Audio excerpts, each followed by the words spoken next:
Secretary to the Cabinet, Mercy Kiru Wanjau. Then we have David Chirchir for Ministry of Roads and Transport, Dabo Aden Duale for Ministry of Defense, Belio Kipsang for Ministry of Education, Joshua Wigara for Ministry of Public Service Performance and Delivery Management, Alice Wahome for Ministry of Lands, Public Works, Housing and Urban Development.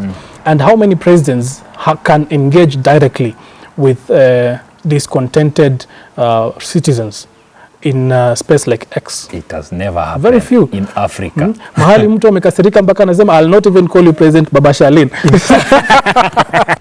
CSS have been removed. Finance bill has been rejected. Everything has been done. So let us forge forward as a country. And if anyone doesn't want President Ruto, 2027 is not that far. If anyone doesn't want President Ruto, you don't even have to wait for 2027. We have a reconstituted IEBC. Make sure that you use that opportunity to recall your MPs and do the constitutional mandate. And of course, Rigathi Gachagua will be the president. We appreciate the fact that these young men and women have come out and have given what they want. And the president has clearly come out and said, I will engage you and I will make sure that this has been achieved. So what should we do? Let us give time for what we have given to be looked into. So that is the whole conversation that came up, and the government saw it fit because the Gen Zs, as they are calling that movement, I don't believe all Gen Zs are part of it, as they are calling that movement, that the Gen Zs need to engage the government. It is important. As they say, they are leaderless, they are partyless, tribeless. Very good. But now the fact of being leaderless complicates everything. It's true. Who will go and have or present the petitions to the government or to the relevant authorities? No one. So you presented a lacuna. That is what is called in law. You presented a gap where the president cannot really have a conversation with anyone about how to quell down all these protests. So what did the government do? They tried to engage the nearest person who can also represent part of the grievances that these people are representing. And that is the opposition. So the government had to go and engage the opposition. Welcome once again to our YouTube channel. Thanks so much for the support. Thanks so much for the love. And on our today's story, you know that today the President of the Republic of Kenya have decided to name the list of the cabinet secretaries in Kenya.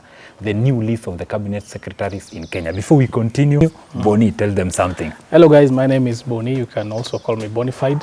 On socials you can find me at Bonified. And today we want to discuss about the talk in town, about the government of national unity, as well as where Raila is coming in this, and where Ruto is coming in, and where will be Rigathi in all these discussions. So that is what we're going to speak about today. Like today, it's on record. Raila Amolo Odinga on a press briefing said that we should give the government dialogue. What can you say about that? Well, it is a noble thing. Basing on the fact that right now the country is not in a good trajectory. True. We are seeing what is going on. We are not disputing maandamano. We know that Article 37 gives you the right to go out there and picket.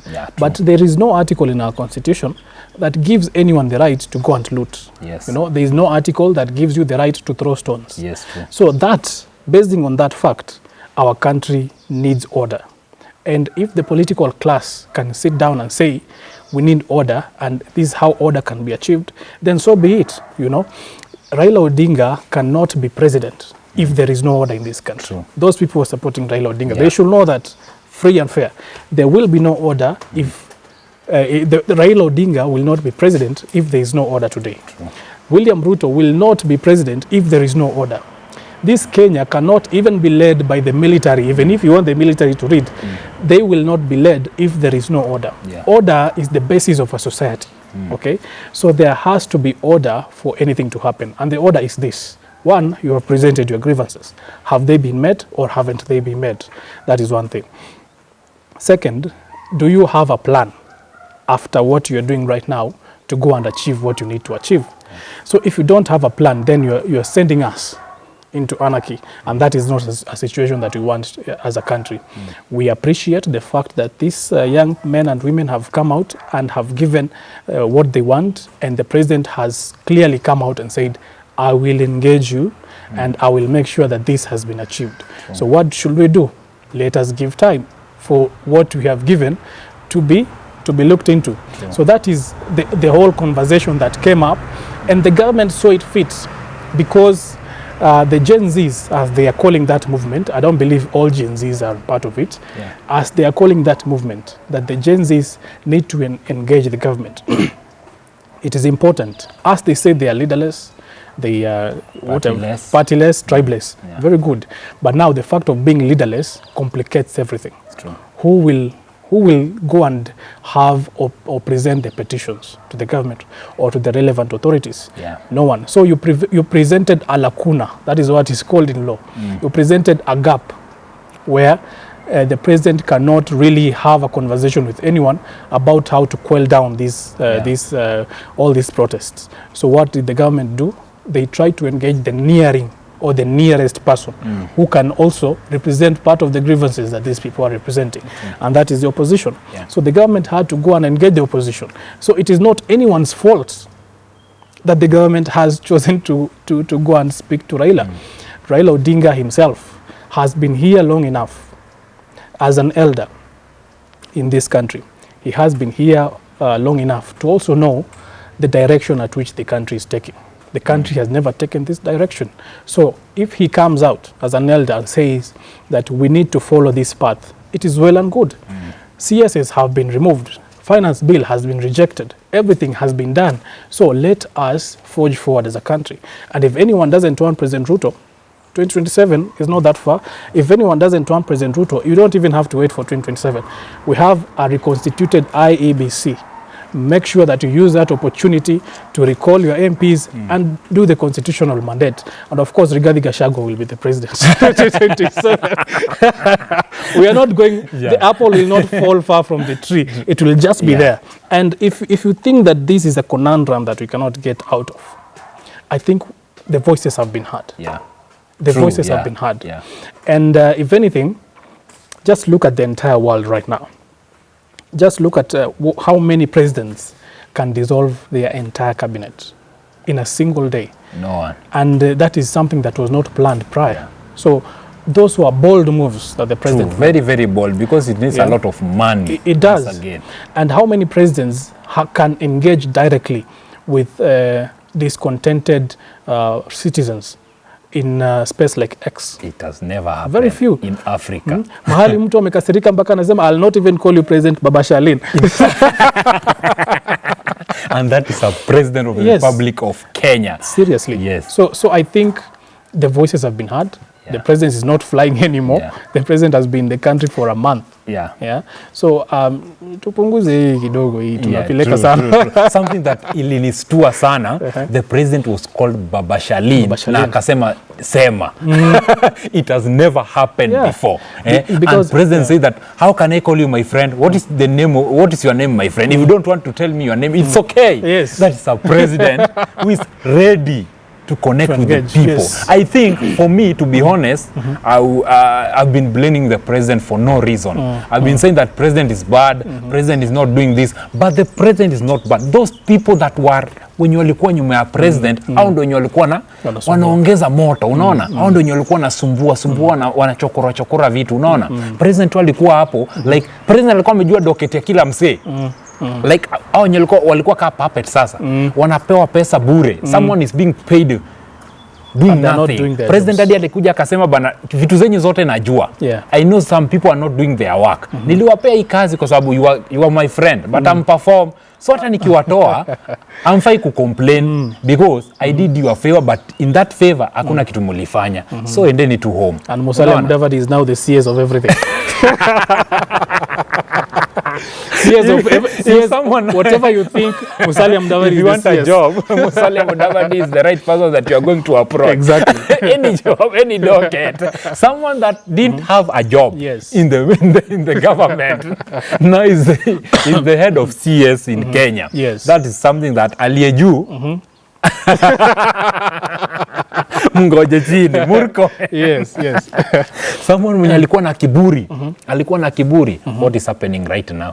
The guy is not even on the limelight. That's what I can say. And something that has surprised me, where is Kalonzo Musyoka in this game?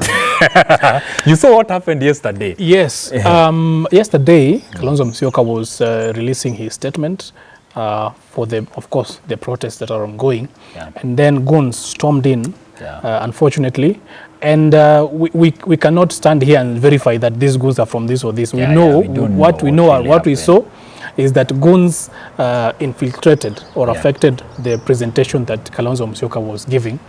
And it seems that there is chaos everywhere. No, these are the signs that there is chaos everywhere. Yeah, there is chaos, and we don't know what is really happening. We don't know what is happening. And we don't know what... But like what we can know, what we can verify is that Baba was also part of that meeting. And he went. And he left. Yes. And the entire ODM fraternity is like they left. The Sifuna and everything. They left and then goons stormed in. Yeah. So, najua imekuwa kama video na drama siku hizi. Because we don't know what really happened next, because unaona goons walisema hizo kamera zote zizimwe.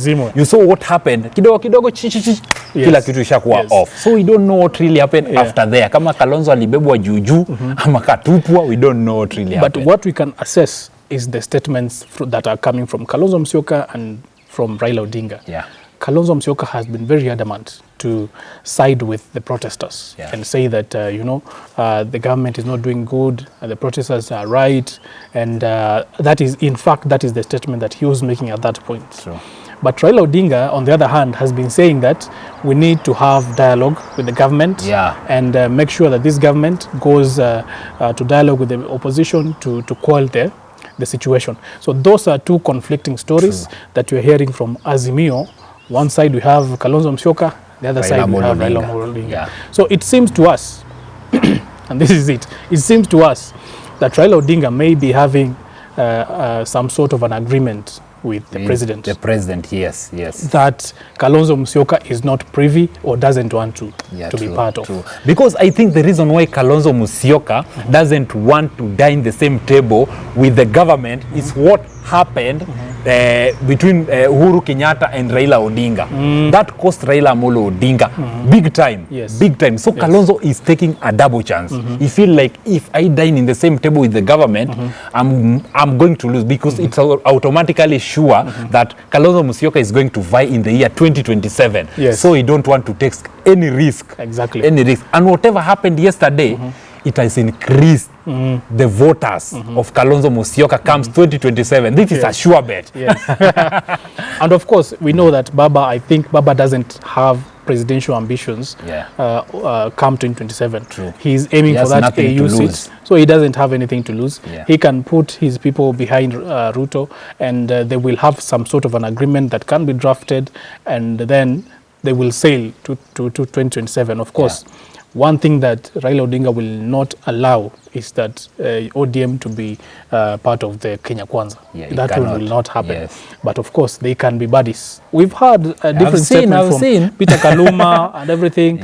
They are coming and they are supporting the government in one way or another. We just have to put that straight. And that is what is happening. So we are assessing this situation, and come the time when the president will announce the CSS, we will know. We will know, yes. It's just tomorrow. We'll know if the Raila Amolo Odinga is dining same table with the president, or what is really happening after that. Because you know very well, when Raila Amolo Odinga joined Uhuru Kenyatta, he was given some dockets. Some dockets. Right now, you sell them during the IEBC. He was with President William Samoei Ruto. Together. And after that meeting, he came and said that there should be a dialogue with the government. That is what happened. So I think there is a plan over here. There is a plan. But we'll be here to inform you on what that plan is. Critically, what can you say the last minute as you are finishing? As we finish, we continue to urge our young brothers and sisters out there, because you are all age mates here. Just keep calm, maintain calm. A lot of businesses are losing. If you're a business person, you understand what is going on. You understand if your goods are coming from Mombasa and they get hauled up somewhere because there are scuffles. You understand if your businesses are being looted every day. You understand if you're living in fear, if you should go to business or not. These are affecting our livelihoods out here. And if there is a way you can give your grievances without involving people to go out the streets and committing this crime, because they are being infiltrated every day. we can take that route. And of course, we also continue to urge our policemen and women not to use force against innocent and faithful protesters that do not engage in violence. So we urge all parties to maintain very good sides and very good working relationship with the government and of course our media, our media to also portray the truth. It doesn't hurt for you to portray the truth and make sure that you don't really sensationalize everything that is happening in this country. Yes, that's what I can say. Until next time, game over.